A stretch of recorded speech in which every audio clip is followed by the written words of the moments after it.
Hello students, আমি Nitish sir জ্ঞানজ্যোতি coaching সেন্টারের পক্ষ থেকে তোমাদের প্রত্যেককে জানাই আরো একবার স্বাগত। তো স্টুডেন্টস, আজকে আমি তোমাদের সঙ্গে আলোচনা করব নর্থ বেঙ্গল ইউনিভার্সিটি আন্ডার যে সমস্ত ছাত্রছাত্রীরা যারা 6 সেমিস্টারে মেজর বেঙ্গলি নিয়ে বিভিন্ন কলেজগুলোতে পড়াশোনা করছো। আজকে মেজর পেপার 16 এর লাস্ট মিনিট সাজেশন 2026 নিয়ে আলোচনা করব। আজকের এই ক্লাসটিতে শুধুমাত্র 12 নম্বরের প্রশ্নগুলো আলোচনা হবে। তোমাদের এই পেপারটিতে রয়েছে বাংলা শিশু কিশোর সাহিত্য। যারা এখনো আমাদের চ্যানেলটিকে সাবস্ক্রাইব করনি, সাবস্ক্রাইব করে পাশে থাকা বেল আইকন অল প্রেস করে দেবে, যাতে নেক্সট টাইম থেকে কোনো ভিডিও আপলোড করলে তার নোটিফিকেশনটা তুমি সবার আগে পেতে পারো। এছাড়া তোমরা যারা ভাবছো যে অনলাইনে পরবর্তী সেমিস্টার থেকে আমাদের থেকে নোটস নেবে, তারা অবশ্যই যোগাযোগ করবে আমাদের অফিসিয়াল নাম্বার 6295916282 নাম্বার, অথবা 7076398606 নাম্বারে তোমরা চাইলে সরাসরি আমাদের সঙ্গে যোগাযোগ করতে পারো। কোনো রকমের কোনো ইস্যু থাকলেও কিন্তু আমাদের সঙ্গে যোগাযোগ করবে নির্দ্বিধায়, কোনো অসুবিধা কিন্তু থাকছে না। তো বাকি পরীক্ষাগুলো আমি অনেকের কাছ থেকে শুনলাম খুব ভালো হয়েছে পরীক্ষাগুলো, যা খুব খুশি হলাম যে তোমাদের পরীক্ষাগুলো খুব ভালো হয়েছে। তো এই বছর তোমাদের এখন যে লাস্ট পেপারটা রয়েছে, এখানে কিন্তু বাংলা শিশু কিশোর সাহিত্য যে পার্টটা রয়েছে, এখানে কিন্তু তোমাদের সিলেবাসটা বিশাল বড় একটা সিলেবাস। শিশু কিশোর সাহিত্য সংজ্ঞা, স্বরূপ, বৈশিষ্ট্য, শিশু কিশোরদের গল্প, উপেন্দ্র কিশোর রায়চৌধুরী গুপি গাইন বাঘা বাইন আছে, সুকুমার রায়ের হযবরল আছে, বিভূতিভূষণ বন্দ্যোপাধ্যায়ের রানুর প্রথম ভাগ রয়েছে, নারায়ণ গঙ্গোপাধ্যায়ের খট্টাঙ্গ ও পালান্ন রয়েছে, চেঙ্গিস আর হ্যামিলিনের বাঁশিওয়ালা রয়েছে, বিভূতিভূষণ বন্দ্যোপাধ্যায়ের চাঁদের পাহাড় রয়েছে, মতিনন্দীর স্টপার না নদ রয়েছে, শীর্ষেন্দু মুখোপাধ্যায়ের গোসাই বাগানের ভূত রয়েছে। এই প্রত্যেকটা প্রশ্ন থেকে দেখতে গেলে প্রচুর প্রশ্ন আসে, কিন্তু এই শেষ মুহূর্তে দাঁড়িয়ে আমি যেই প্রশ্নগুলো তোমাদের দেব, সেখানে দেখা যাচ্ছে যে প্রশ্ন সংখ্যা হয়েছে তো প্রচুর প্রশ্ন সংখ্যা, অর্থাৎ এখানে দাঁড়িয়েছে সর্বমোট দেখো সব মিলিয়ে 43 খানা বড় প্রশ্ন, কিন্তু এই মুহূর্তে দাঁড়িয়ে আমি 43 খানা প্রশ্ন কিন্তু তোমাদের দেব না, আমি অনেকটা কমিয়ে দেব। প্রথমত যেই কথাগুলো বলছি একটু দেখে দেখে লিখবে, কারণ এখানে প্রশ্ন অনেক আছে। তোমাদের যেগুলো বলে দেবো সেগুলো ভালো করে পড়বে। যেমন শিশু কিশোর সাহিত্য বলতে কি বোঝো, তার সংজ্ঞা, স্বরূপ এবং বৈশিষ্ট্যটা, এটা খুব ভালো করে পড়বে। নেক্সট আমাদের রয়েছে এখানে শিশু কিশোর গল্পের মধ্যে, যেমন হযবরলের কথা যদি আমরা বলি, এখানে হযবরল রয়েছে সুকুমার রায় রচিত, তার নামকরণের তাৎপর্য বুঝিয়ে দাও। এবার হযবরল থেকে গ্রন্থের নামকরণের তাৎপর্য, এই যে প্রশ্নটার সঙ্গে এই প্রশ্নটা মিল আছে, সুতরাং এটা পড়লে এটা পড়তে হবে না, গেল হযবরল থেকে। আর কি দিয়েছি দেখো, হযবরল থেকে প্রথমে হযবরল থেকে আমি বলছি, হযবরল থেকে একটা প্রশ্ন আসবে, হযবরল রচনাটিকে রাম্য রচনা বলা কতটা যুক্তিযুক্ত। নেক্সট এখানে বলছে আপাত অবাস্তব হলেও হযবরল গ্রন্থের কাহিনীতে লুকিয়ে রয়েছে গভীর বাস্তবতা, আলোচনা করো।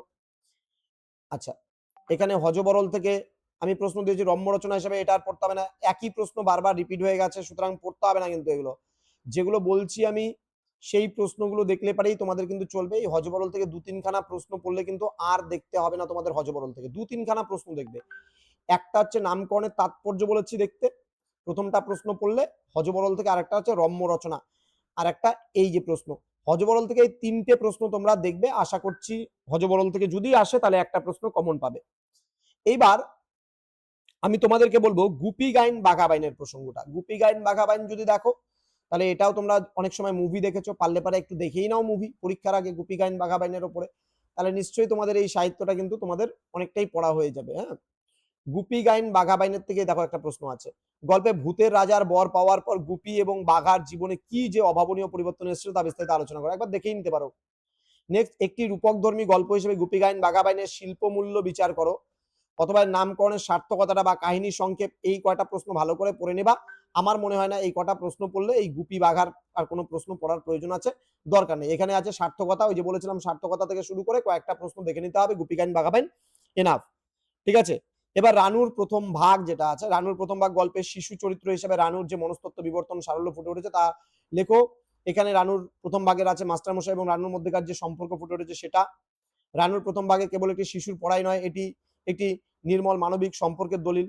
দেখো টেক্সচুয়াল কি ধরনের প্রশ্ন আসবে না আসবে বলা মুশকিল, সুতরাং দেখো দ্বিতীয় ইউনিটটা তোমাদের এত বড় না, এখান থেকেই মোটামুটি 20টার উপরে প্রশ্ন আসে বা 20টার উপরে প্রশ্ন আসতে পারে। এবার চাঁদের পাহাড়টা খুব ভালো করে পড়বা। হ্যাঁ, চাঁদের পাহাড় থেকে একটা প্রশ্ন আসবে কিন্তু, যেমন চাঁদের পাহাড় গল্পে যে রোমান্সের প্রসঙ্গ রয়েছে, এটা দেবের একটা মুভি আছে দেখবা চাঁদের পাহাড়ের, সেই মুভিটাও দেখে নিতে পারো। কালকে আমার পরীক্ষা স্যার, আজকে মুভি দেখার কথা বলছি, তখন মুভিগুলো দেখলে বেশি মনে থাকে, তাই না?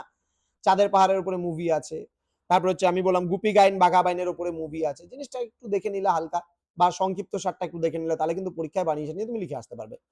চাঁদের পাহাড় উপন্যাসের নায়ক চরিত্র যেমন শঙ্করের ব্যাপারে পড়তে হবে, আলভারেজের ব্যাপারেও তোমরা লিখতে পারো। এখানে দুজন ক্যারেক্টার খুব মানে আছে এখানে, খুব ভালো ক্যারেক্টার। এবার উপন্যাসের নামকরণের সার্থকতাটা ভালো করে পড়বে, চাঁদের পাহাড়টা ইম্পর্টেন্ট আছে কিন্তু।